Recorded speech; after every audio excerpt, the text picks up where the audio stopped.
18, c'est le rire de Sarah lorsque les 3 étrangers qui sont accueillis par Abraham annoncent que Sarah, la femme d'Abraham, dans 1 an, aura un enfant. Sarah qui est tout à côté, qui entend ce que disent les hommes, rit en elle-même, et Dieu va lui reprocher ce rire.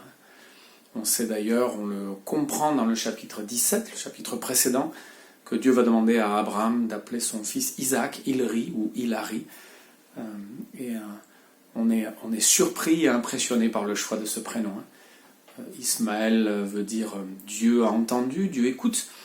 Et c'est vrai que Dieu a écouté la douleur d'Agar, la maman d'Ismaël. Il a écouté aussi la douleur d'Ismaël et le désir d'Abraham qu'Ismaël soit sauvé et qu'il ait une descendance. Mais Dieu va surtout faire d'Isaac l'enfant de la promesse, malgré les rires d'incrédulité, celui d'Abraham au chapitre 17, celui de Sarah au chapitre 18.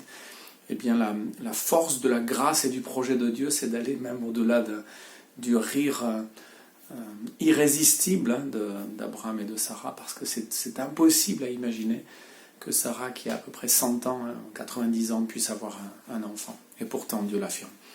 Le chapitre 18 du livre de la Genèse, c'est aussi ces 3 étrangers qui passent devant chez Abraham, qui les accueillent avec beaucoup de chaleur. Restez là, je prépare à boire, à manger, mettez-vous sous l'arbre, et puis après vous pourrez continuer votre route. On se souvient que dans l'Épître aux Hébreux, on lit cette parole extraordinaire, soyez hospitaliers, parce que certains, sans le savoir, ont accueilli des anges. Dans ce chapitre 18, on va comprendre que parmi ces 3 hommes, ces 3 étrangers, il y a l'Éternel qui apparaît à Abraham et qui discute avec lui. Et les 2 autres sont des anges de l'Éternel qui se dirigent vers Sodome. Et la dernière partie de ce chapitre 18, c'est la discussion entre Dieu, l'apparition de Dieu, et puis Abraham concernant la chute de Sodome et Gomorrhe. Sodome et Gomorrhe vont être détruites parce qu'il n'y a pas même 50 justes.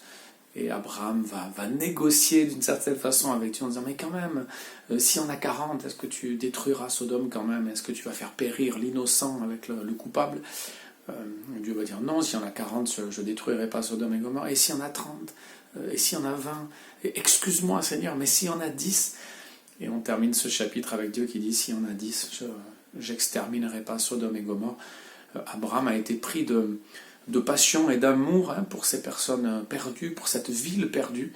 Et il a argumenté avec Dieu jusqu'à arriver à ce chiffre de 10. La suite de l'histoire demain, mais on peut être émerveillé en tout cas par le temps que Dieu passe avec Abraham, avec Sarah, avec les hommes et les femmes qu'il a choisis pour que son plan se mette en œuvre.